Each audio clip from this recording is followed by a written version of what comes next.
आज इस वीडियो में हम जानेंगे कि इंडिया की सबसे रिचेस्ट स्टेट कौन सी है, यानी भारत का वो ऐसा कौन सा राज्य है जो सबसे ज्यादा अमीर है और कौन से सेक्टर्स से उनकी इकोनॉमी पर इफेक्ट पड़ता है। इसे जानने के लिए हम ऑफिशियल डाटा का यूज करेंगे और वीडियो के एंड में एक स्पेसिफिक स्टेट को सिलेक्ट करेंगे जो कि इंडिया की सबसे ज्यादा रिच स्टेट है। इंडिया की रिच स्टेट जानने के लिए हमें कुछ इंडिकेटर्स का यूज करना पड़ेगा जिसकी वजह से हम उस स्टेट की वेल्थ जान सकते हैं। इसमें से फर्स्ट है जीएसडीपी यानी ग्रॉस स्टेट डोमेस्टिक प्रोडक्ट, जो कि मेजर करता है कि एक स्पेसिफिक पीरियड ऑफ टाइम में एक स्टेट ने कितने गुड्स एंड सर्विस प्रोड्यूस किए हैं। और दूसरा इंडिकेटर है पर कैपिटा इनकम, मतलब एक एवरेज इनकम जो हर आदमी को मिलती है एक स्टेट में। और ऐसे कई सारे इंडिकेटर्स हैं जैसे human development index, poverty and inequality measure, infrastructure development, unemployment and employment rates, financial inclusion, agricultural and industrial. इन इंडिकेटर्स का यूज करके जानेंगे कि इंडिया की सबसे रिचेस्ट स्टेट कौन सी है। तो इस लिस्ट में 10th नंबर पर आता है हार्ट ऑफ इंडिया यानी मध्य प्रदेश,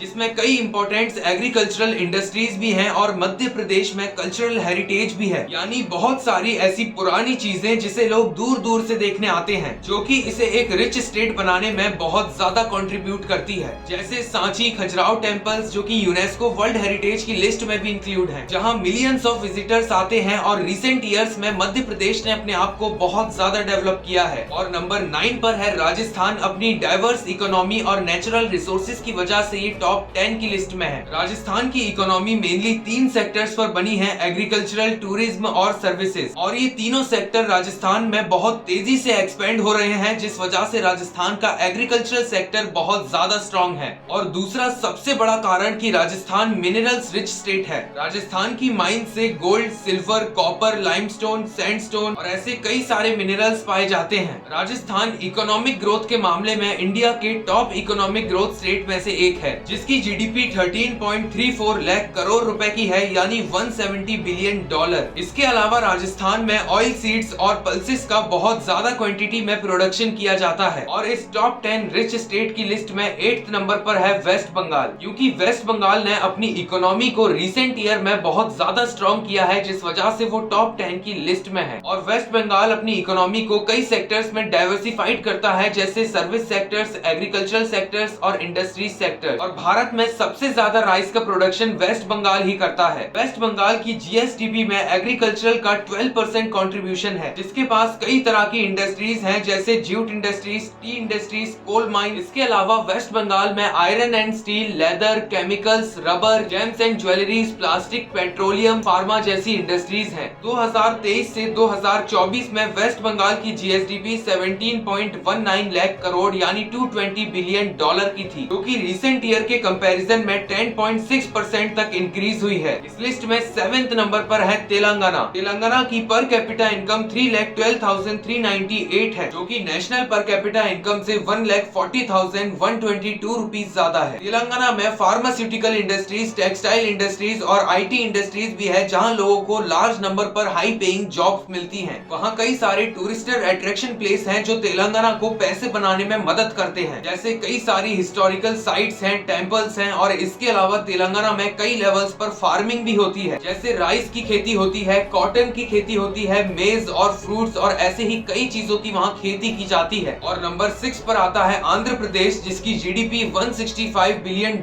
से भी ज्यादा की है। और इसकी सक्सेस के पीछे कई सारे फैक्टर्स हैं, जैसे आंध्र प्रदेश एक डिजायरेबल लोकेशन है अपने वेल डेवलप्ड इंफ्रास्ट्रक्चर की वजह से, जिसमें एयरपोर्ट्स, रोड्स और रेल नेटवर्क्स हैं। इसके अलावा आंध्र प्रदेश में कई सारी वेल एस्टेब्लिश्ड इंडस्ट्रीज भी हैं, जैसे textile industries, pharmaceutical industries, agricultural based industries. और आंध्र प्रदेश की जो सर्विस इंडस्ट्री है वो वहाँ की इकोनॉमी के लिए एक बहुत बड़ा फैक्टर है, और ज्यादातर इन्हीं इंडस्ट्रीज की वजह से वहाँ एक लार्ज नंबर पर एम्प्लॉयमेंट है। आंध्र प्रदेश की जीडीपी 2022 से 2023 तक 13.18 लाख करोड़ यानी $165 बिलियन की थी। और जीडीपी ग्रोथ रेट है 16.22% और जीडीपी पर कैपिटा है 2,19,518 रुपीज। और आंध्र प्रदेश के बाद नंबर 5 पर आता है उत्तर प्रदेश। इसकी डाइवर्स और स्ट्रॉन्ग इकोनॉमी की वजह से इसका एग्रीकल्चरल सेक्टर बहुत ज्यादा स्ट्रॉन्ग है, जो यूपी के कई लोगों के इनकम का मेन सोर्स है। यूपी इंडिया में फूड, पोटैटो, शुगर केन को भी बहुत ज्यादा मात्रा में प्रोड्यूस करता है। इसके अलावा यूपी डेयरी इंडस्ट्रीज में भी इंक्लूड है। और इस स्टेट का मैन्युफैक्चर सेक्टर और सर्विस सेक्टर बहुत स्ट्रॉन्ग है, जो बहुत तेजी से ग्रो होता है। यूपी की जियोग्राफिक लोकेशन उसकी इकोनॉमी इकोनॉमी के लिए एक बहुत बड़ा कंट्रीब्यूट करती है। यूपी के पास कई सारी क्विकली एक्सपेंडिंग सिटीज हैं, जैसे आगरा, कानपुर, लखनऊ और अब तो अयोध्या भी है। और अब तो यूपी की इकोनॉमी में एक बहुत बड़ा इफेक्ट आएगा, क्योंकि वहाँ राम मंदिर जो बना दिया है। और यूपी के पास दुनिया के 7 अजूबों में से एक ताजमहल है, जहाँ मिलियंस ऑफ विजिटर्स आते हैं, जिसने 2019 से 2022 तक इंडिया टॉप ग्रोसिंग मॉन्यूमेंट के लिए एंट्री टिकट बेचकर 24% तक अर्न किया था। और 2019 से 2020 में ताजमहल ने 97.5 करोड़ कमाए थे और 2021 से 2022 में 25.61 करोड़ कमाए थे। यूपी की इकोनॉमी इंडिया की सेकंड लार्जेस्ट इकोनॉमी है। यूपी की जीएसडीपी 25.56 ट्रिलियन यानी 320 बिलियन डॉलर है और जीडीपी 25.55 लाख करोड़ यानी 320 बिलियन डॉलर। कर्नाटका इंडिया का 4th रिचेस्ट स्टेट है, क्योंकि कर्नाटका का एग्रीकल्चर सेक्टर और सर्विस सेक्टर बहुत तेजी से राइज हुआ है रिसेंट टाइम में, जिससे कर्नाटका की ज्यादातर इकोनॉमी यहीं से ड्राइव होती है। कर्नाटका की जीएसडीपी 2022 से 2023 तक अप्रॉक्स 240 बिलियन डॉलर की थी और इसके most of the people agriculture के लिए वर्क करते हैं, जो कि स्टेट को एक अच्छा कंट्रीब्यूट करता है। और इस लिस्ट में नंबर 3 पर आता है गुजरात, जिसकी जीएसडीपी 150 बिलियन डॉलर से भी ज्यादा है। गुजरात एग्रीकल्चर को लेकर तो चर्चा में रहता ही है, पर वहाँ की जो फर्टाइल सॉइल है और प्लीजेंट टेम्परेचर है, जिस वजह से वहाँ की फसल जैसे कॉटन, ग्राउंडनट्स और शुगर केन जैसे क्रॉप्स के लिए वहाँ की सॉइल बिल्कुल एक बहुत बड़ा फैक्टर है। गुजरात की एग्रीकल्चरल ग्रोथ फिशिंग यानी मछली पकड़ने से भी होती है और लाइफ स्टॉक से होती है। इसके अलावा गुजरात बिजनेस के लिए बहुत फेमस है। रिसेंट ईयर में गुजरात में 14,200 से ज्यादा स्टार्टअप रजिस्टर हुए थे। गुजरात में स्मॉल बिजनेस को काफी बढ़ावा दिया जाता है। जहां दूसरे स्टेट्स में बच्चों को इंजीनियर और डॉक्टर बनाने के लिए फोर्स किया जाता है, वहीं गुजरात में बच्चों के एनवायरनमेंट में ही बिजनेस होता है। और गुजरात एक ऐसा सेकंड लार्जेस्ट स्टेट है जहां सबसे ज्यादा बिजनेसमैन रहते हैं। और नंबर 2 पर आता है तमिलनाडु, इंडिया का सेकंड रिचेस्ट स्टेट। तमिलनाडु अपनी डाइवर्स और स्ट्रॉन्ग इकोनॉमी की वजह से काफी ज्यादा फेमस है और इस इकोनॉमी को स्ट्रॉन्ग बनाने के लिए जरूरत पड़ती है एग्रीकल्चर और इंडस्ट्रियल सेक्टर्स की। इसके अलावा तमिलनाडु अपनी इंजीनियरिंग, ऑटोमोबाइल और टेक्सटाइल इंडस्ट्रीज की वजह से भी जाना जाता है। चेन्नई, जो कि तमिलनाडु में एक बहुत पॉपुलर सिटी है, जहां ऑटोमोबाइल इंडस्ट्रीज हैं। And last and final number 1 पर आता है महाराष्ट्र, इंडिया का नंबर 1 रिचेस्ट स्टेट, जिसकी जीएसडीपी 400 बिलियन डॉलर के साथ सबसे ज्यादा है। ये स्टेट अपने एग्रीकल्चर और इंडस्ट्रियल एंडेवर्स के लिए बहुत ज्यादा फेमस है। मुंबई, जो कि इंडिया का लार्जेस्ट मेट्रोपोलिस है यानी भारत का सबसे बड़ा महानगर। इसके अलावा महाराष्ट्र कई सारी चीजें प्रोड्यूस करता है, जैसे कॉटन, सोयाबीन, शुगरकेन और महाराष्ट्र में कई तरह की इंडस्ट्रीज हैं, जैसे automobile industries, textile industries, engineering industries. और मुंबई में 2 स्टॉक एक्सचेंज हैं, एक नेशनल स्टॉक एक्सचेंज और एक बॉम्बे स्टॉक एक्सचेंज। मुंबई का इंफ्रास्ट्रक्चर एक बहुत बड़ा रोल प्ले करता है वहाँ की इकोनॉमी के लिए, जहाँ ऑलमोस्ट 6 मिलियन टूरिस्टर आते हैं एनुअली विजिट करने के लिए, जो कि पूरे वर्ल्ड की 30th मोस्ट विजिटेड लोकेशन है। और अकेले टूरिज्म से मुंबई 3.9 बिलियन डॉलर अर्न करता है। मुंबई की एम्प्लॉयमेंट रेट 74% है, जो कि बाकी इंडियन सिटीज से काफी ज्यादा है। इस वीडियो में बस इतना ही। और आपकी क्या राय है इंडिया रिचेस्ट स्टेट को लेकर? और अगर आपको ऐसा लगता है कि इस स्टेट को गलत पोजीशन दी गई है, इस स्टेट को इस पोजीशन पर होना चाहिए था, तो आप वो भी कमेंट कर सकते हैं। जब तक आप इस MLM के टॉपिक को समझ सकते हैं जिसमें डिटेल एक्सप्लेनेशन है।